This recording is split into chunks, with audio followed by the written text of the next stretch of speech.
This is KC Sports Tonight.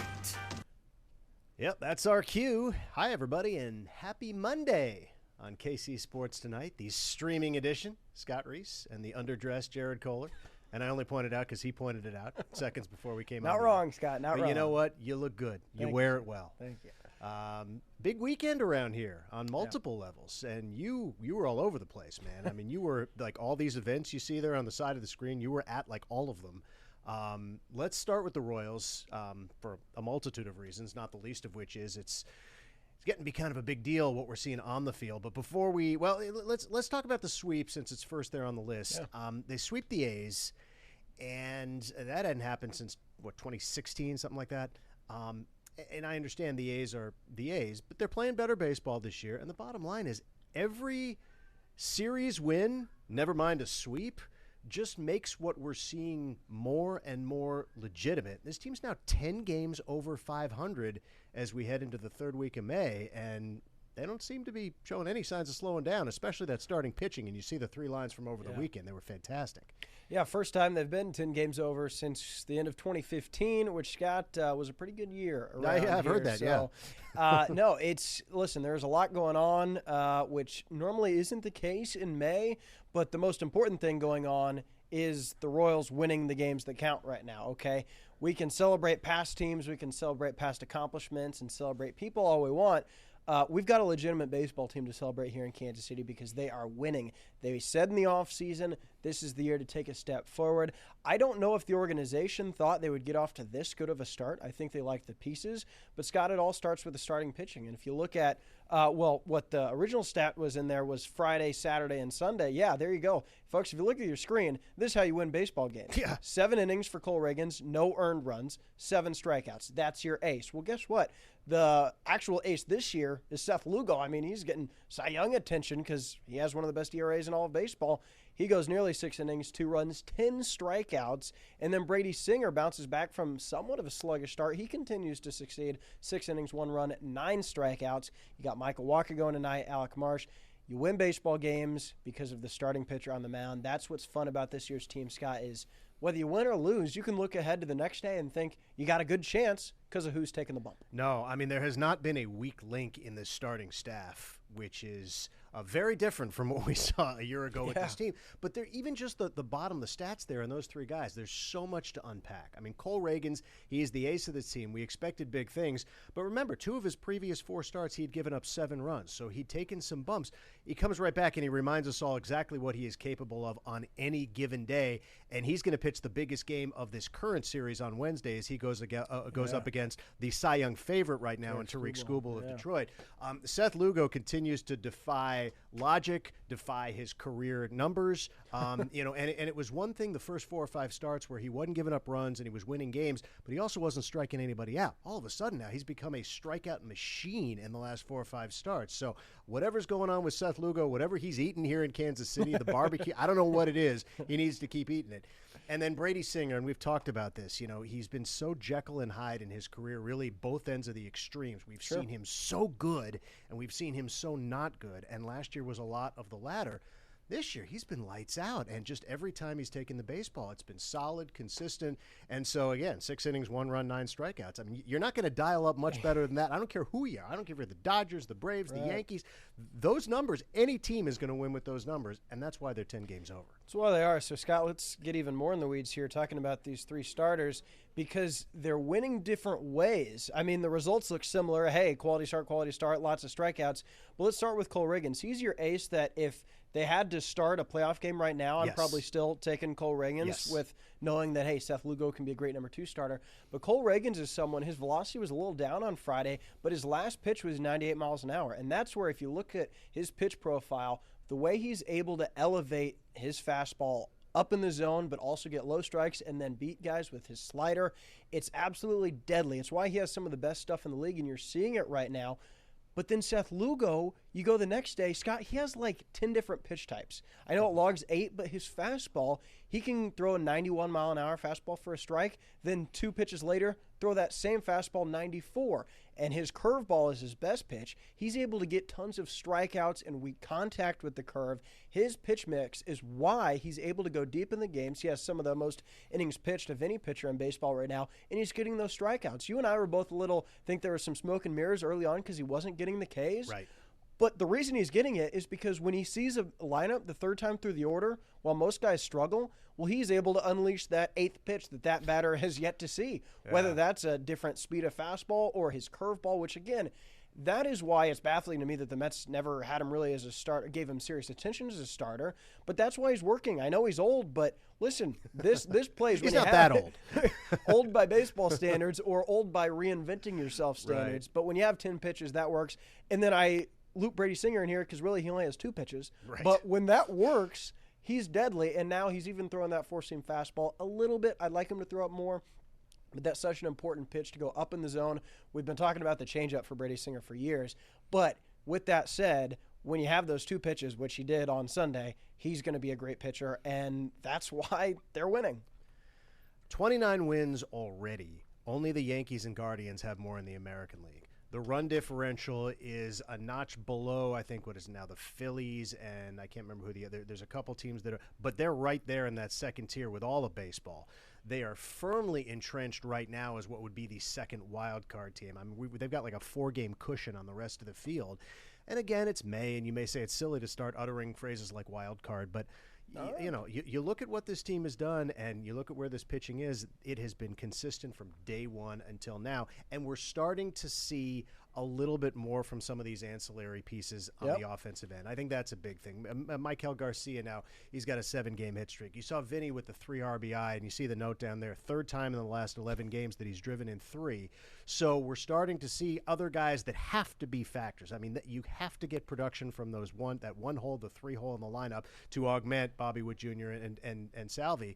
And we're starting to see it now again, that word, consistently, and that's going to continue to make all the difference. Yeah, and I'll throw another guy in there who really was one of the biggest reasons why they won on Friday, and that was Michael Massey hitting a home run. And he's remember, he didn't start the year with the big league club. He had an injury in spring training, but he's someone, if he can maybe slide in that 5 hole, then suddenly if those guys are hitting your top 5, it's a lot easier to swallow some not great batting averages after that. But no, listen, that's why they won this weekend. It was, to a degree, part because Bobby Witt Jr. and Salvador Perez continue to be a couple of the best players in all of baseball. They played well, but Michael Garcia really has bounced out of that slump that seems a while ago, and he's hitting for more power this year than he did last year. That's a big step for him. Vinny Pasquantino has not been good with runners in scoring position this year, Scott, which for a 3-hitter kind of a big deal. Not ideal. But he's starting to improve. I'd like to see a little more consistency. Yeah. But here's a nugget for you. Vinny Pasquantino, just the second Royal ever to have a pinch hit 3-run triple. First career triple. He motored around the bases. Salvi said he looked like a big truck, which if that big truck is going downhill, pretty good. If it's going uphill, I don't know about that. Either way, he got there. And then, as I mentioned, Michael Massey. So, yeah, if Salvi and Bobby, listen, they need to continue to do well, okay? But if they can get just a little bit of help from the 1, 3, and 5, boy, you can start dreaming a little bigger, Scott. So now you get the Tigers coming in for 3. Again, a very winnable series, but an important one because it's in the division. Detroit started out really well, has leveled off to probably expectations being a 500, maybe sub-500, slightly sub-500 team. You get Reiss tonight, who's one of the enigmas of Major League Baseball. He's 0-4 with an ERA of about 2. So he's been fantastic, just hasn't gotten any run support. But again, this is a winnable series. You never want to set the bar at a sweep because that's tough to do. But if you can win 2 out of 3, and to me that means play well tonight and tomorrow and then take your chances against Scooball on Wednesday. Sure. Especially when you got, your 4 and 5 guy in your rotation. With Michael Wacha, I think is really his last couple starts have been a lot better than what he had before then. Alec Marsh, somewhat still removed from injury. So listen, Tigers are an improving ball club. I'll be interested to see what they show out of the K. Good crowds this weekend, maybe not as good as some people thought. I think another barometer will be what kind of attendance is at the K on a Monday through Wednesday. Right. It's a little easier on the weekend, but hopefully fans should be, nice night out there. Hopefully they catch some winning baseball. You want to be a part of this ride. You don't want to jump on the bandwagon and be a little too late to the party. Speaking of parties, you were out there on, well, you were at the event on Thursday. And then out there Friday as well, and yeah. out there Friday as well. And what a great weekend. And it carried throughout the weekend because I know at least some of the guys, the 2014 guys, stuck around and were watching the games on Saturday and Sunday. And, you know, they had to like what they saw. I mean, for them to come back 10 years later and see, I don't want to say full circle, but, you know, it's certainly trending in that direction after so many years of, you know, being out of the race on May 18th or 19th or wherever we are now. How cool is it for them to come back, not only to, you know, for all the nostalgia, but also to know that, hey, this team is playing lights out baseball? Well, I'll give you two parts of that, Scott. In one, it's something Cole Reagan said. He said he got chills watching the pregame hype stuff, but, you know, seeing that postseason atmosphere at the K, saying, hey, that's why we want to play this. But he said he also got chills when he heard the Salvi chants. And it hit him in that moment, like, they're celebrating a 10-year anniversary for Salvi, who was a big part of that team, and he's still playing as one of the best players in baseball. Yeah. That is impressive, and I think Kansas City, they appreciate what Salvi did 10 years ago, but that kind of puts in perspective how unique it is what Salvi's doing. Everyone else on that team, you know, out of baseball, with the exception of Danny Duff, who's in the minor leagues. So for Salvi to kind of see his old friends, you know, now a little bit heavier maybe, you know, maybe a little, you know, listen, it happens to the best of us, but they don't have to keep that perfect regiment, with the exception of Alex Gordon. He still very much could go out there and play left field, but Salvi's still kicking it. So that was cool to see, Scott. The other thing, I'm weird. I stayed after the game long. You know, some people leave to beat the traffic. You know, some people stay right to hear the interview. I stayed like 15 minutes after that, just chilling. And I saw all these players who Kansas City loved for what they did in 2014. They were all on the field with their families after the fireworks, and they're all wearing all the jerseys. The wives have their jackets.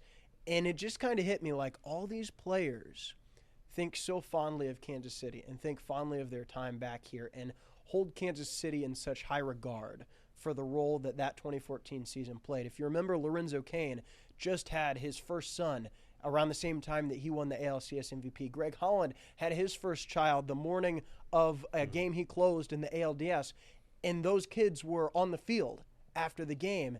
And to be able to have family stories and memories of their time here, I think is really cool as a Kansas Citian to realize what role this city has in a special place in those players' hearts, that they all live elsewhere now. You know, James Shields is not kicking it here in Kansas City, but when he comes back, he realizes the impact he had, and that's pretty cool.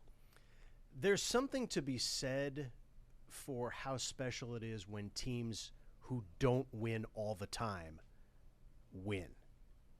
And you know, yeah, would you rather be in the playoffs every year? Would you rather be the Dodgers and be going to World Series every year? Sure.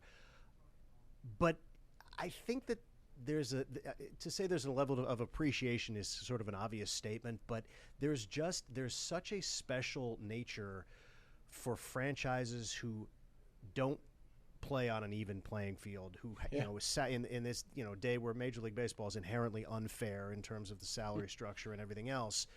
When teams like Tampa Bay, when teams like Cleveland, when teams like the Royals, and, you know, you could even say the Astros, although they managed to put together a, you know, sort of a pseudo dynasty doing it with that group, but, you know, that's not a big market club either. There's something special when you can look at a team's history and you can pinpoint like that golden era. I mean, this is sort of obvious, but it just I think it makes it a bigger deal because fans here understand how fleeting it can be.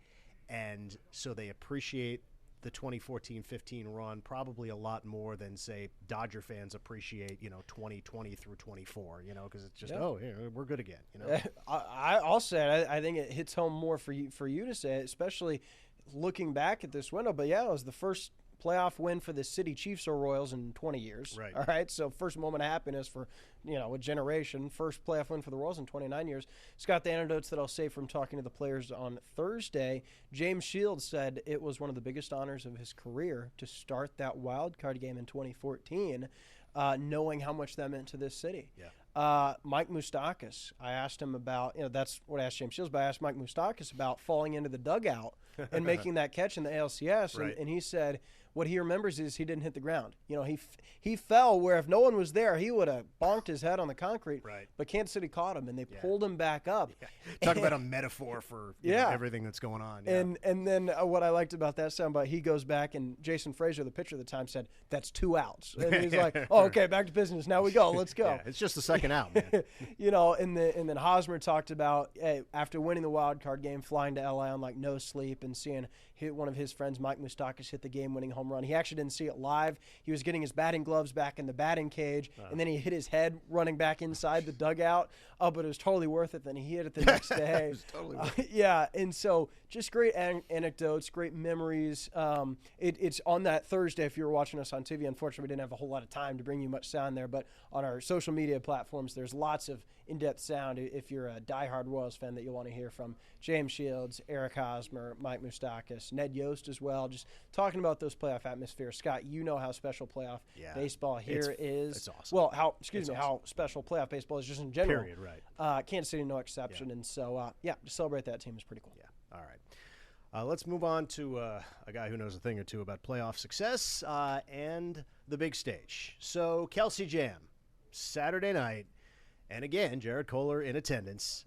And honestly, I'm going to let you have the floor here because you talked to the man.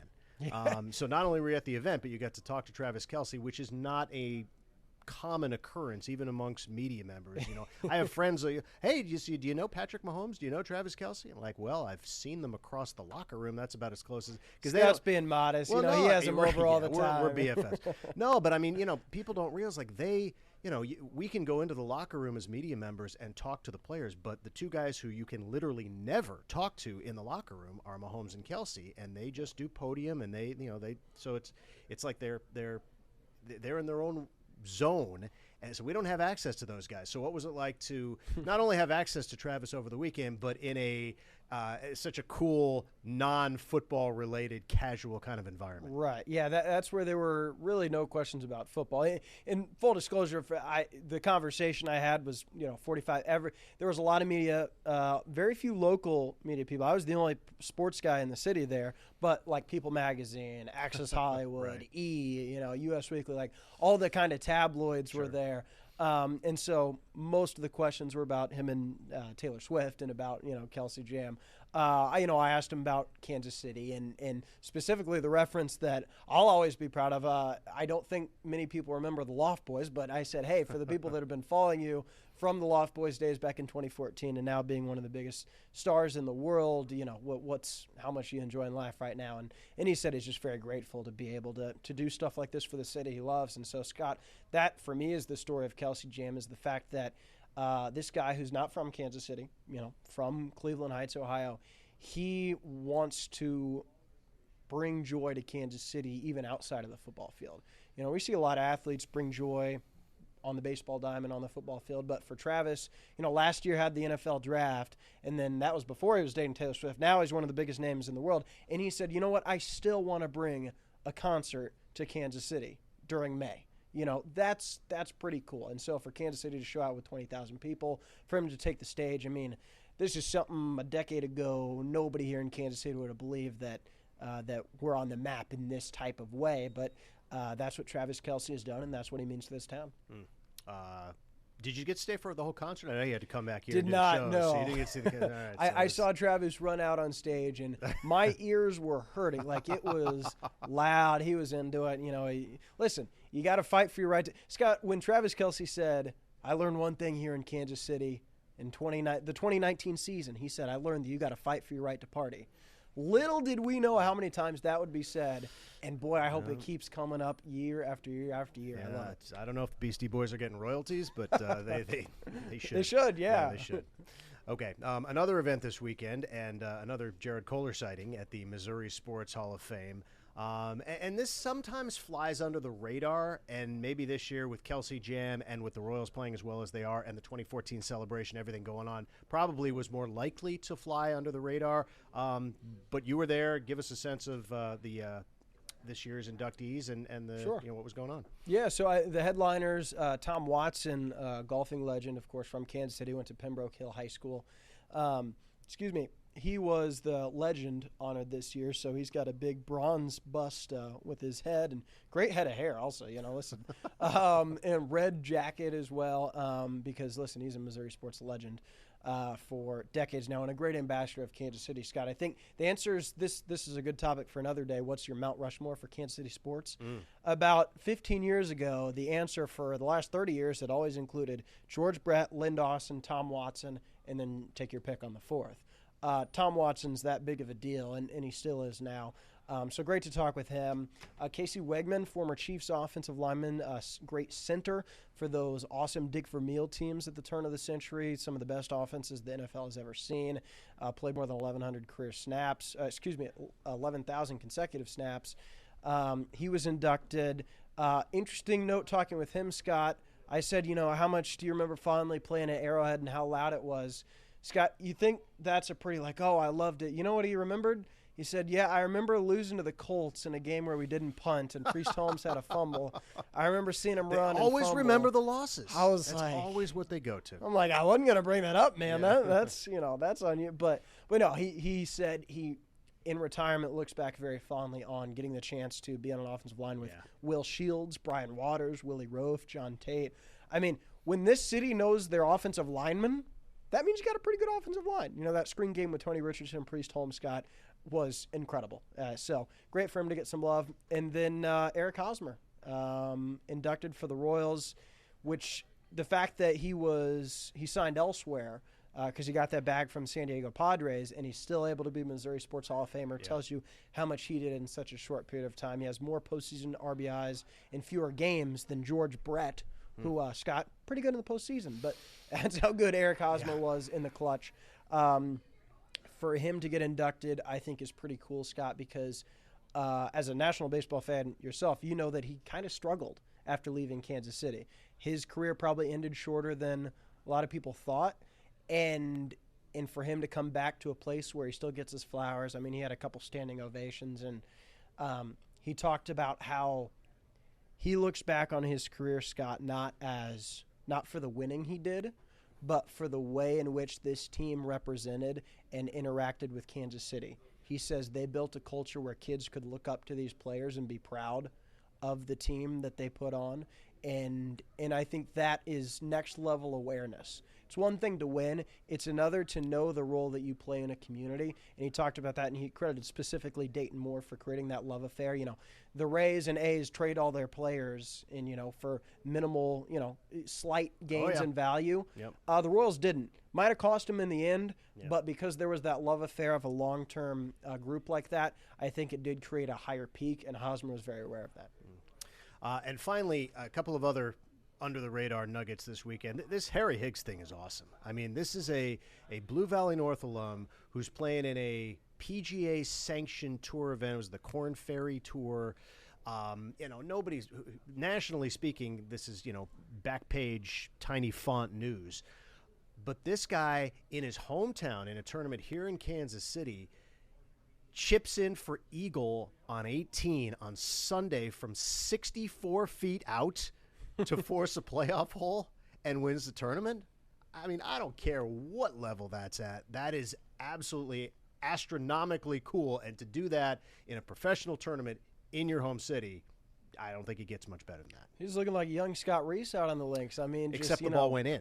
Okay, well there you go. That was maybe the club flip. That's the club. I can flip the club. Yeah, yes, there you go. That's from great high five. No, I mean Harry Higgs, Blue Valley North guy. Known earlier in his career for taking off his shirt after sinking a putt on the PGA Tour. Nice to have now a legitimate highlight. Not that he didn't have highlights before that, but another. I want to be clear. He's had a phenomenal career to get on the PGA Tour. Did this make SportsCenter top 10? Because if it didn't, shame on them. It probably should. I really hope it did. Yeah, it incredible to force a playoff, and then it's one thing to force a playoff, but then you got to come back and win it. So. Yeah, really cool seeing Neil Jones had a great story. If you watched KC Sports Tonight, Sunday night at 10:30. Remember, this is the streaming show 5:30 to 6 on Monday through Friday. But hey, Saturday, Sunday, we're on the old-fashioned television, and Neil had a great story with his parents who were getting kind of emotional talking about the journey. And we use these on Saturday, Sundays. There you go. TV remotes. The clicker, as I like to call it. The clicker. But yeah, Harry Higgs' parents were awesome, and Harry Higgs himself with talking about the journey of because the Korn Ferry Tour is kind of like the minor leagues for golf, and that can take its toll. So to have a moment like that, it's pretty cool, Scott. No doubt, no doubt. And Missouri softball continues its run, and they had to step it up in the late innings. This is a big story, Scott. I mean, they're in the Super Regional now against Duke next weekend, where if they win a 2 out of 3 series, that they're favored to win. College World Series. Talking about the College World Series. Yep. So great for Columbia. But the reason why this has mass appeal, Madison Walker, Olathe West Zone, hit the walk-off hit to win the regional in Columbia. That is something you dream about, Scott. I don't care what level. I don't care what sport. Anytime you can hit a winner. The Tigers lost their first game to Omaha on Friday. The Tigers are the 7th-ranked team in the country. So they got upset first, which means, Scott, they had to win 4 games in 2 days. That's like, you've watched a lot of youth baseball. That's a lot for, any level. 4 games, they won them all. Pitching performance, Lauren Krings was incredible. 9 innings, no runs, 15 strikeouts. Credit Mizzou softball head coach Larissa Anderson. Now they're taking on Duke. They hosted the Super Regional back in 2021 against James Madison, but they were upset. We'll see if they have revenge this year and have a College World Series team to talk about, Scott. And we will be out there on Saturday to cover that. So I know Neil's going out, so that'll be fun. If you haven't seen the Harry Higgs golf shot, the Eagle on 18, check out KCTV 5 News at 6 in about 27 minutes. I'll be on there doing sports. Do a tease, folks. So we're teasing you back to the old-fashioned television coming up here in a few. But no, we'll show it to you there. And Royals tonight. Looking forward to more Royals baseball. So, Highlights at 10. Highlights at 10, baby. It's all good. Win streak is, at 3 or 4 now? 3. 3, because they've won 12 of their last 18. Yeah. No, they're rolling. They are rolling. They've twice as many wins as they did at this time last year. Twice as many. Yeah, they had 14 wins, and they have as many wins now as they did on July 24th. Right. At post All-Star break. Yeah, which year. Again, Kansas City. If you're not buying in, I get it, but man, Scott, we don't know. Maybe there's a fall off coming, but right now, let's try to enjoy the ride. It's fun, man. Get on the bandwagon. Go see these. Scott, how many times have you heard, "Hey, I just want a competitive team. Right. I just want them to be relevant. Don't get off to a bad start." Well, yep, we got it. Check. All right, good stuff, Jared. Appreciate it as always. I'll see you at 6 o'clock and back here same time tomorrow. James Shields, salute.